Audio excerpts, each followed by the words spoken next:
Welcome back to the Explainer. Let's just jump right in today. We're talking about the architecture of inner discipline. Now, I know the word discipline can sound kind of, well, terrible, like a cage or some grueling punishment that just sucks all the fun right out of life. But what if we've been looking at it completely backward? Today, we're flipping the script. We're going to look at discipline not as a cage, but as a seriously liberating daily practice. We're going to redesign your inner architecture from the ground up so you can actually build a life you're genuinely proud of. And here is our step-by-step blueprint for doing exactly that. We'll be walking through 5 key areas today. First, the feeling generation trap. Then, foundations of discipline, followed by happiness is a byproduct, navigating brutal reality, and finally, redefining true success. Let's get to it. Starting right off with Section 1, the feeling generation trap.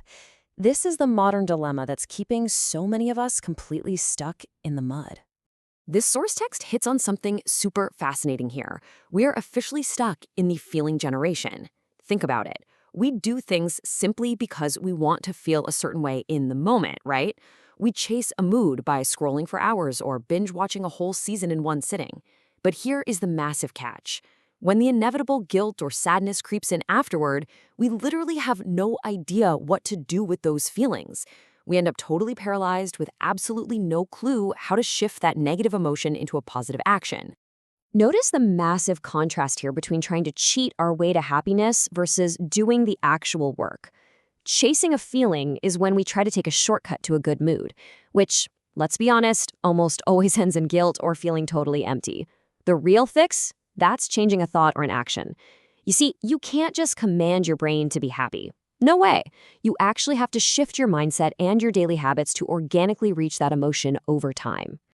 Which brings us right to Section 2, Foundations of Discipline. Once we stop chasing fleeting feelings, we have to build our foundation, and that actually starts somewhere you probably wouldn't expect. Sleep. Yeah, I know, it sounds almost too basic, right? We usually picture discipline as this hardcore, caffeine-fueled late-night grind. But actually, protecting your sleep is a massive act of discipline. The research here is incredibly clear. A lack of sleep directly wrecks your ability to think straight. When you're exhausted, you make impulsive, downright terrible decisions.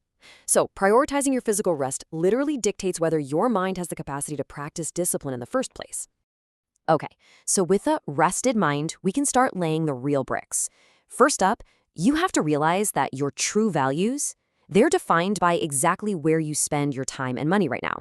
Not where you want to spend them, but where they are actually going today. On top of that, real discipline is just self-awareness. It's observing your own thoughts and actively saying, yes, I approve of this, or no, I reject that. It takes serious courage to say yes to what works, and honestly, even more courage to say a hard no to the things that just aren't worth it. So, if discipline really boils down to thought awareness and getting a handle on our yeses and nos, we have to tackle this massive, centuries-old question. Why do all of humanity's problems actually arise? Well, the philosopher Blaise Pascal hit the nail on the head hundreds of years ago when he said, all of humanity's problems arise because of the inability to sit quietly alone for 30 minutes. And wow, doesn't that just perfectly capture the core issue? We are constantly running, doing, and distracting ourselves just to avoid the utter discomfort of sitting still and actually observing our own minds. True discipline is having the self-control to just be present with your thoughts without frantically searching for an escape route. Let's keep building on this in Section 3. Happiness is a byproduct, because once you can finally sit still, you realize something huge. Happiness is not a destination. You see, discipline isn't about trying to squeeze blood from a stone. It's not about punishing yourself. It's a muscle, and we build it through a very simple, repetitive loop. Trying, failing, learning, and unlearning. You just run that play over and over again while aiming at your goals. And you have to treat those goals like a distant horizon. You're not supposed to magically teleport there. You're just supposed to keep putting one foot in front of the other in the right direction.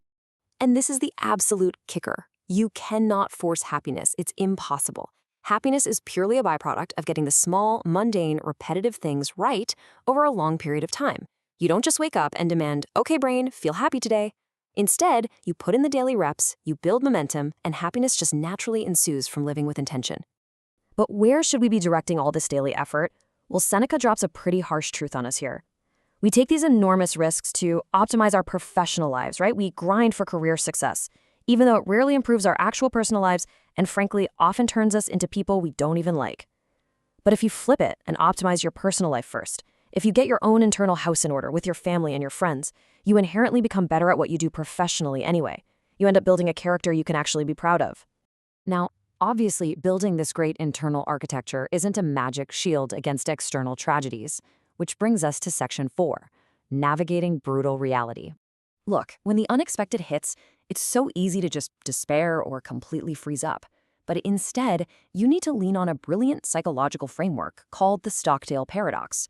This is a total game changer of a mental model for navigating really ambiguous, challenging times. Here's how it works. On one hand, you have to ruthlessly confront the brutal facts. You unflinchingly accept the total unfairness of a situation, you accept that it was unexpected, and you even own up to your own blame if you caused it. But at the exact same time, you have to maintain unwavering faith. You hold on to this radical belief that the challenge in front of you is actually wonderful because it gives you the chance to make choices and take action right now. You literally treat the tragedy as a playground for your daily practice. A shift in perspective changes everything, and it leads us perfectly into our final section, Section 5, redefining true success. If we're shifting all our focus to the daily process rather than the final outcome, we have to totally redefine what a successful life looks like. The brutal reality is that external success is a lagging indicator. On day 1, you make the sacrifice. By month 6, you're deep in the weeds of practice. By year 5, you're running purely on that unwavering faith we just talked about. The work you're putting in today is literally a leap in the dark that might not pay off externally for 10 or 15 years. True discipline is taking that leap anyway, without constantly demanding a receipt. Because think about it. External variables like awards won, copies sold, or money made, they are totally out of your control. Pinning your hopes on them is a fast track to misery.